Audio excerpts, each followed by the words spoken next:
Bobby Dean, and you're watching Dante's Boxing Nation. Boxing Nation.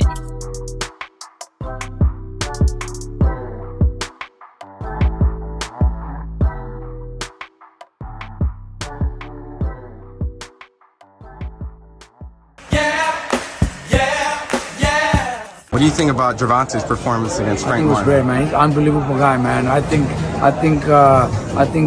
Tank at this point he's unbeatable at the lightweight division against any of the world champions.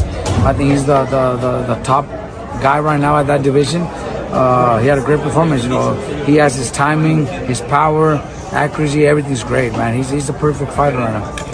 Dante's Boxing Nation, what's going on, guys?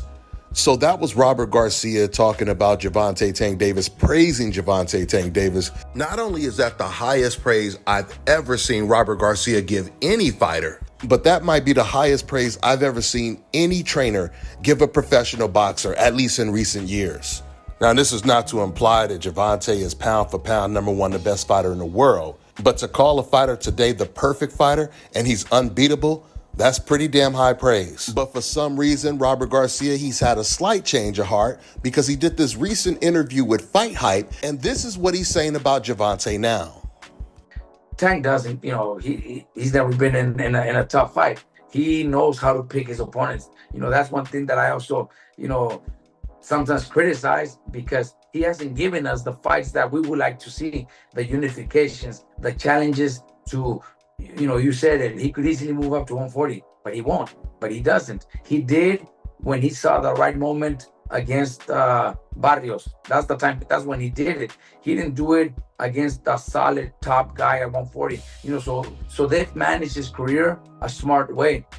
Now, first of all, there's already a lot to unpack before I even play this entire clip. Robert, he says that Davis, he picked the right moment to move up to 140 when he fought against Mario Barrios. And then he asked the question, why doesn't he move up to 140 right now? Because he can. Well, this is what Gervonta Tank Davis had to say about moving up to 140. When you first moved up to 140, did it feel like really different? How different did it feel when you first moved up to 140? It felt like, I don't know, it just felt like, as far as in the pros and things like that, like as far as like the punching and like the gloves are small anyway, so every punch you feel, you know what I'm saying? So I felt like it was a little too heavy for me, and it made me slow down, like, because I had to be at a certain weight that I'm not used to being at, and I was like training at that weight, so I feel like it slowed me down. Like even now, bro, I be like, the highest I probably get is like 47 or like 50 at the most. Like I really walk around like 43, 40 type stuff on a normal. Okay, so trainer Robert Garcia was asking, why doesn't Gervonta go up to 140 when he can? Well, Gervonta, he actually answered that question. Gervonta, he fought Mario Barrios to test the waters at 140. Now, if Gervonta was really playing it safe, he could have moved up to 140 and fought a Steve Claggett, because that was Teofimo Lopez's last opponent, a guy who has 7 losses. But Tank didn't do that. By way of contrast, Mario Barrios was a blue chip prospect. He was a highly decorated amateur fighter and was expected to do big things in the pros, just like an Abdullah Mason. Mario Barrios was pretty much a Mexican Abdullah Mason. Not saying he's as skilled or as talented, but these are the type of expectations that they had for him. This is the reason why he was signed to PBC. And you guys have to understand, only a small percentage of professional boxers get signed to a major network, a major promotional company. There are a lot of fighters out there that we've never heard of that either wasn't good enough to get signed or they just haven't got the exposure yet. You have to be very, very successful as an amateur, and you have to really stand out to get signed by a major network. Now, before I go any further, I'm not trying to say that Mario Barrios is a Shakur Stevenson or he's a Devin Haney. But what I am saying is if you put any of the 135-pound fighters up against Mario Barrios, the undefeated Mario Barrios, you have them move up to 140, and their first opponent is Mario Barrios, who's standing like 6 foot tall. How many can we honestly say would have moved up to 140 and beat Mario Barrios, let alone knock him out like Gervonta did? Can you guys imagine when Teofimo was at 135? Imagine his first fight at 140, he's fighting against Mario Barrios. Imagine how that fight would play out. Teofimo Lopez, he struggled against Steve Claggett. He struggled against Sandor Martin. He lost to George Kambosos. And let's not forget his first opponent that he faced at 140, Campo, and Teo didn't look good against him either. And let's not forget, this was one of Gervonta's most difficult fights, if not his most difficult. It was way more difficult than the Ryan Garcia fight. Barrios, he beat Yordenis Ugas, he almost beat Keith Thurman, and these are natural welterweights.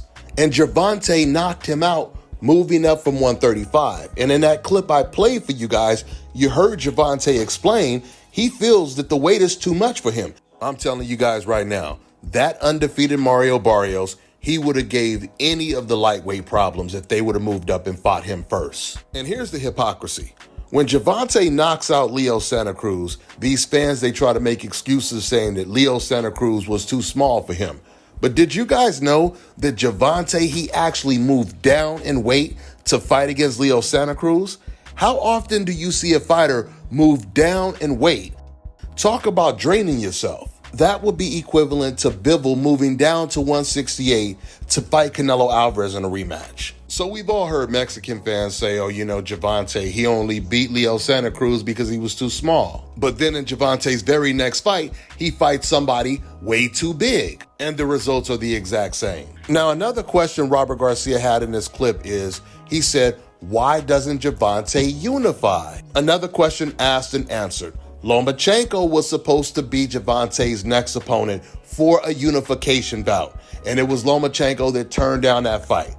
But not only did Lomachenko turn down a fight now, he turned down that fight like 4 years ago. One potential opponent is Gervonta Davis. He's a new champion at 130. Would you want to fight him next if it came up? I don't know. For me, he is not interesting because for what? For what? Money? Big money? Do you want me to throw out the picture? No, that happened yesterday. I gotta do it again. You know, I can fight with him for free. I can fight for. Why he can't fight with me when I stay in the 130? Why? Why then I was a 130 champion, WBO champion. He has a IBF title. Why in that moment he can't fight with me? Now when I move up at 135, now he want to fight with me, and I read he want to fight only on pay-per-view. Hey, what are you talking about? You never has a main event. You fight only co-main event. What are you talking about? But pay-per-view is that gonna be? Pay-per-view you're talking about? Hey. What do you make of his promoter wanting him to fight Gervonta? You to fight Gervonta? Floyd. Hey, you know me. You know my legacy. I never scare. I never. I know nobody scare. I can fight anybody. But I need. If he has a title, I wait. But he has a title 130. I don't want to fight 135 and stay 145. He can move up 135, take a title, and after that I can fight with him. So then Robert Garcia, he says, why doesn't Gervonta challenge himself? And guys, I'm about to bring up Shakur Stevenson and Devin Haney in a minute, but I want to break this down in chronological order because it is so rich that Robert Garcia would ask that question, why doesn't Gervonta challenge himself? Why doesn't he move up to 140? Because Robert Garcia, he has a fighter at 135, Raymond Marataya. So you have Raymond Marataya, you have William Zepeda at 135, and yet Robert Garcia, he never says, why doesn't Gervonta challenge himself and fight a Raymond Marataya, fight a William Zepeda? You know why he doesn't say that? Because he feels that none of them can challenge Gervonta Tank Davis. Robert already said it. He said that he believes that Gervonta is unbeatable. He believes he's a perfect fighter at 135. So when you hear Robert say that Gervonta doesn't challenge himself, the translation is simple. What Robert is basically saying is the only fighters that can really challenge Gervonta are other black fighters like a Shakur Stevenson, a Keyshawn Davis, or even Devin Haney, maybe before the Ryan Garcia fight. Now let's just reverse the roles for a second. Let's say there was an undefeated Mexican fighter, very talented Mexican fighter. He's knocking out everyone, right? And the majority of guys that he targets are undefeated black fighters. And I'm talking about undefeated black fighters with a name. Undefeated black fighters signed to PBC, signed to Top Rank, signed to Golden Boy. And this Mexican fighter, he's knocking them all out. They don't stand a chance against him. In fact, there are 2 or 3 more #1 contenders that are undefeated black fighters, right? And once again, they're being promoted very well, but nobody in the boxing world feels that those other undefeated black fighters have any chance against this Mexican fighter that knocks everyone out. Well, that Mexican fighter I'm talking about is actually a black fighter by the name of Gervonta Tank Davis. So the question is, if there was a Mexican version of Gervonta Tank Davis today, how would he be received? We know that he would be considered pound for pound, at least top 2, the best fighter in the world, hands down. And if you think Mexican fans are loyal to Canelo Alvarez, that's nothing compared to how loyal they would be to this fictional Mexican fighter I'm talking about right now. I mean, it's pretty ironic that you have this fighter, Gervonta, who once again loves to fight Mexican fighters. He beats them all, knocks them all out, and yet Mexican fans are the ones saying that he won't fight anybody. But I thought Mexican fighters were warriors. They're the ones with the biggest heart. They're the toughest. They're the baddest. That's who Gervonta is knocking out. See, I could understand if a black person is saying, Gervonta, he needs to fight Shakur. He needs to fight Keyshawn because that's where the real challenge is.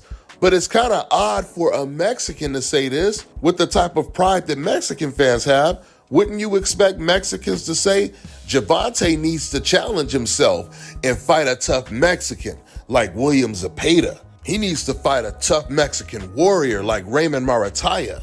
But they're not saying that.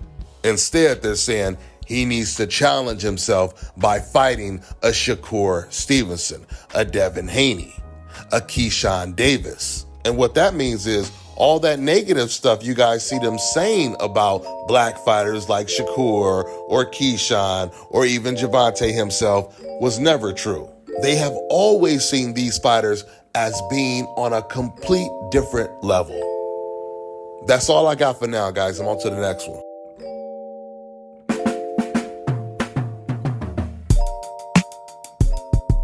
Let me tell you guys about Issa Israel Law Firm. It is a full-service legal practice based in Denver, Colorado, an emerging hub for combat sports and high-altitude training. If you're a fighter inside or outside of the ring and you need a law firm you can trust to fight for you, visit thefighterfirm.com or email help@iilawfirm.com. Legal representation is usually limited to plaintiffs or defendants in Colorado, but iFirm can help anyone in the world with trademarking their business name, logos, and U.S. immigration issues. This brother has been my attorney for a while and helped guide me through all kinds of business and civil issues, so make sure you guys go to thefighterfirm.com. All right, now check this out, guys. If you're looking to repair eczema scars, burns and bruises, dark spots and blemishes, fever blisters, diabetic ulcers, this right here is the perfect product for you guys. It's called LO Deki Face and Body Oil. Athletes and top-ranking boxers, they're also using it after training to reduce swelling, inflammation, and to ease the pain. So get yours today. Go to lodeki.com, like them on Facebook, and follow them on Instagram.